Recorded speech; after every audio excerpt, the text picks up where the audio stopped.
ಒಂದು ಗಡ್ಡ, ಒಂದು ಶಪಥ ಮತ್ತು ಒಂದು ಕನಸು. ಕನ್ನಡ ನಾಡಿನ ರಾಜಕೀಯ ಇತಿಹಾಸದಲ್ಲೇ ಇಂತಹ ಕಥೆಗಳು ಅಪರೂಪ. ಜೈಲಿನ ಕಬ್ಬಿಣದ ಕಂಬಿಗಳ ಹಿಂದೆ ನಿಂತಿದ್ದ ಒಬ್ಬ ನಾಯಕ. ಕಣ್ಣೀರಿನಿಂದ ಒದ್ದೆಯಾಗಿದ್ವು ಕಣ್ಣುಗಳು, ಮುಖದ ಮೇಲೆ ಬೆಳೆದ ಗಡ್ಡ ಮತ್ತು ಮನಸ್ಸಿನೊಳಗೆ ಉರಿಯುತ್ತಿದ್ದ ಒಂದೇ ಒಂದು ಗುರಿ. ನಾನು ಮುಖ್ಯಮಂತ್ರಿ ಆಗೋವರೆಗೂ ಈ ಗಡ್ಡ ತೆಗೆಯೋದಿಲ್ಲ. ಆ ದಿನ ಡಿ.ಕೆ. ಶಿವಕುಮಾರ್ ಮಾಡಿದ ಆ ಪ್ರತಿಜ್ಞೆ ಇಂದು ಕರ್ನಾಟಕದ ರಾಜಕೀಯದಲ್ಲಿ ಅತ್ಯಂತ ದೊಡ್ಡ ಚರ್ಚೆಯಾಗಿ ಮಾರ್ಪಟ್ಟಿದೆ. ಹಾಗಾದ್ರೆ ತಿಹಾರ್ ಜೈಲಿನ ಕತ್ತಲೆಯಿಂದ ಮುಖ್ಯಮಂತ್ರಿ ಕುರ್ಚಿಯ ಬೆಳಕಿನವರೆಗೆ ಡಿ.ಕೆ.ಶಿ ನಡೆದು ಬಂದ ಹಾದಿ ಹೇಗಿತ್ತು? ಕೊನೆಗೂ ಗಡ್ಡದ ಶಪಥ ಪೂರ್ಣಗೊಂಡಿದೆಯಾ? ಬನ್ನಿ, ಈ ರೋಚಕ ರಾಜಕೀಯ ಪಯಣದ ಇನ್ಡೆಪ್ತ್ ಡೀಟೇಲ್ಸ್ ನೋಡೋಣ. ಅದಕ್ಕೂ ಮುನ್ನ ಚಾನಲ್ ಅನ್ನ ಸಬ್ಸ್ಕ್ರೈಬ್ ಮಾಡಿ. ಚಾಪ್ಟರ್ 1, ಕತ್ತಲೆಯ ದಿನಗಳು. ಒಂದು ಕಾಲದಲ್ಲಿ ಕರ್ನಾಟಕ ಕಾಂಗ್ರೆಸ್ನ ಟ್ರಬಲ್ ಶೂಟರ್ ಅಂತಲೇ ಗುರುತಿಸಿಕೊಂಡಿದ್ರು ಡಿ.ಕೆ.ಶಿ. 2017ರ ನಂತರ ಕೇಂದ್ರ ತನಿಖಾ ಸಂಸ್ಥೆಗಳ ರಡಾರ್ಗೆ ಬಂದ್ರು. ಮನೆ, ಕಚೇರಿ, ಆಪ್ತರ ನಿವಾಸ, ಒಂದರ ಹಿಂದೆ ಒಂದರಂತೆ ದಾಳಿಗಳು ನಡೆದವು. ರಾಜಕೀಯ ವಲಯದಲ್ಲಿ ಒಂದೇ ಪ್ರಶ್ನೆ, ಡಿ.ಕೆ.ಶಿ ರಾಜಕೀಯವಾಗಿ ಮುಗಿದ್ರ? ಆದ್ರೆ ಮುಂದೆ ನಡೆದದ್ದು ಇನ್ನೂ ದೊಡ್ಡ ಶಾಕ್. 2019ರ ಸೆಪ್ಟೆಂಬರ್ ಇಡಿ ಅಧಿಕಾರಿಗಳು ಡಿ.ಕೆ. ಶಿವಕುಮಾರ್ ಅವರನ್ನ ಬಂಧಿಸಿದ್ರು. ದೆಹಲಿ, ದೇಶದ ಅತ್ಯಂತ ಕುಖ್ಯಾತ ಜೈಲುಗಳಲ್ಲಿ ಒಂದಾದ ತಿಹಾರ್ ಜೈಲು. ಸುಮಾರು 50 ದಿನಗಳ ಕಾಲ ಅಲ್ಲಿಯೇ ವಾಸ. ಹೊರಗೆ ಸಾವಿರಾರು ಕಾರ್ಯಕರ್ತರ ಕಳವಳ, ಒಳಗೆ ಒಬ್ಬ ನಾಯಕನ ಮೌನ ತಳಮಳ. ಚಾಪ್ಟರ್ 2, ಜೀವನ ಬದಲಿಸಿದ ಕ್ಷಣ. ಜೈಲಿನ ದಿನಗಳು ಕಳೆಯುತ್ತಿದ್ವು. ಅದೇ ಸಮಯದಲ್ಲಿ ನಡೆದ ಒಂದು ಭೇಟಿ ಡಿ.ಕೆ.ಶಿಯ ರಾಜಕೀಯ ಜೀವನದ ದಿಕ್ಕನ್ನೇ ಬದಲಿಸಿತ್ತು. ಕಾಂಗ್ರೆಸ್ ನಾಯಕಿ ಸೋನಿಯಾ ಗಾಂಧಿ ತಿಹಾರ್ ಜೈಲಿಗೆ ತೆರಳಿ ಡಿ.ಕೆ.ಶಿಯನ್ನ ಭೇಟಿಯಾದ್ರು. ಆ ಕೆಲ ನಿಮಿಷಗಳ ಮಾತುಕತೆ ಆತ್ಮವಿಶ್ವಾಸ ಕಳೆದುಕೊಂಡಿದ್ದ ನಾಯಕನಿಗೆ ಹೊಸ ಶಕ್ತಿ ತುಂಬಿತ್ತು. ಅಲ್ಲಿಯೇ ಡಿ.ಕೆ.ಶಿ ಮನಸ್ಸಿನಲ್ಲಿ ಒಂದು ಬೆಂಕಿ ಹೊತ್ತಿಕೊಂಡಿತ್ತು. ನಾನು ಸೋಲಲ್ಲ, ನಾನು ಮರಳಿ ಬರ್ತೇನೆ, ಪಣ ತೊಟ್ಟರು ಡಿ.ಕೆ.ಶಿ. ಚಾಪ್ಟರ್ 3, ಗಡ್ಡದ ಶಪಥ. ಅಕ್ಟೋಬರ್ 2019 ಡಿ.ಕೆ.ಶಿ ಜಾಮೀನಿನ ಮೇಲೆ ಬಿಡುಗಡೆಯಾದ್ರು. ಬೆಂಗಳೂರು ನಗರವೇ ಜನಸಾಗರವಾಗಿ ಮಾರ್ಪಟ್ಟಿತ್ತು.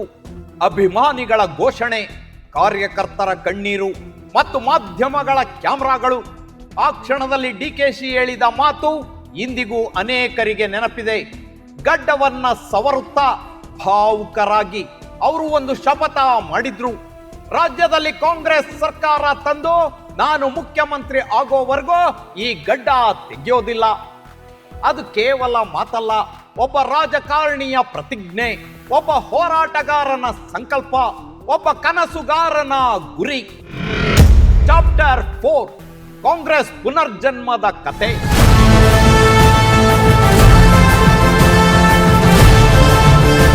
ಜೈಲಿನಿಂದ ಬಂದ ಕೆಲವೇ ತಿಂಗಳಲ್ಲಿ ಹೈಕಮಾಂಡ್ ಡಿ.ಕೆ.ಶಿಗೆ ಕೆಪಿಸಿಸಿ ಅಧ್ಯಕ್ಷ ಸ್ಥಾನ ನೀಡಿತು.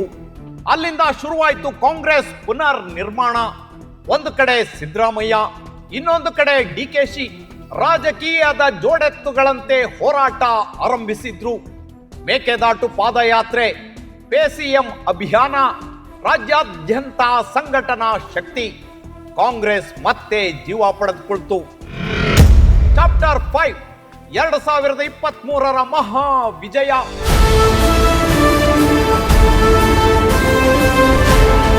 2023ರ ಚುನಾವಣೆ, 5 ಗ್ಯಾರಂಟಿಗಳ ಅಸ್ತ್ರ, ಭರ್ಜರಿ ಪ್ರಚಾರ ಮತ್ತು ಮತದಾರರ ಸ್ಪಷ್ಟ ತೀರ್ಪು.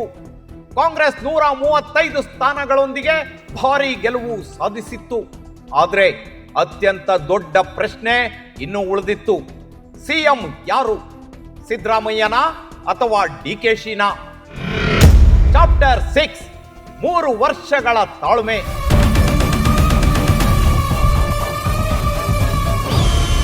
ಸಿಎಂ ರೇಸ್ನಲ್ಲಿ ಡಿ.ಕೆ.ಶಿ ಮುಂಚೂಣಿಯಲ್ಲಿದ್ರು.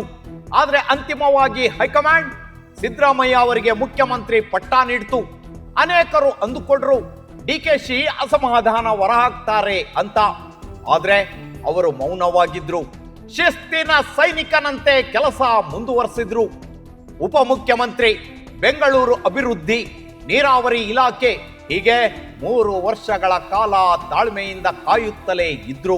3 ವರ್ಷಗಳ ಹಿಂದೆ ಮಾಡಿದ್ದ ಆ ಶಪಥ ಇಂದು ಪೂರ್ಣಗೊಳ್ಳುವ ಹಂತಕ್ಕೆ ಬಂದಿದೆ. Final chapter. ಗಡ್ಡದೊಂದಿಗೆ ಗದ್ದುಗೆ ಏರ್ತಾರ.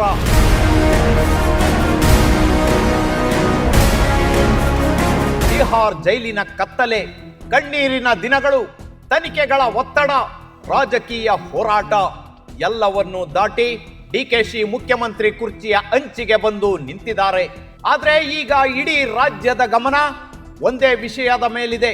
ಆ ಗಡ್ಡದ ಕತೆ ಏನಾಗಲಿದೆ? 7 ವರ್ಷಗಳ ಹಿಂದೆ ಮಾಡಿದ ಶಪಥ ಕೊನೆಗೂ ನೆರವೇರಿದರೆ ಡಿಕೆಶಿ ಗಡ್ಡ ತೆಗೆದು ಕ್ಲೀನ್ ಶೇವ್ ಲುಕ್ ನಲ್ಲಿ ಮುಖ್ಯಮಂತ್ರಿಯಾಗಿ ಪ್ರಮಾಣ ವಚನ ಸ್ವೀಕರಿಸ್ತಾರ, ಅಥವಾ ಅದೇ ಗಡ್ಡದೊಂದಿಗೆ ಅಧಿಕಾರದ ಗದ್ದುಗೆ ಏರ್ತಾರ? ಇದಕ್ಕೆ ಉತ್ತರ ಸಿಗುವ ಕ್ಷಣಕ್ಕಾಗಿ ಈಗ ಕರ್ನಾಟಕವೇ ಕಾಯುತ್ತಿದೆ. ಇಂತಹ ಡಿಫರೆಂಟ್ ಪೊಲಿಟಿಕಲ್ ಅಪ್ಡೇಟ್ಸ್ಗಾಗಿ stay tuned Suman TV Kannada.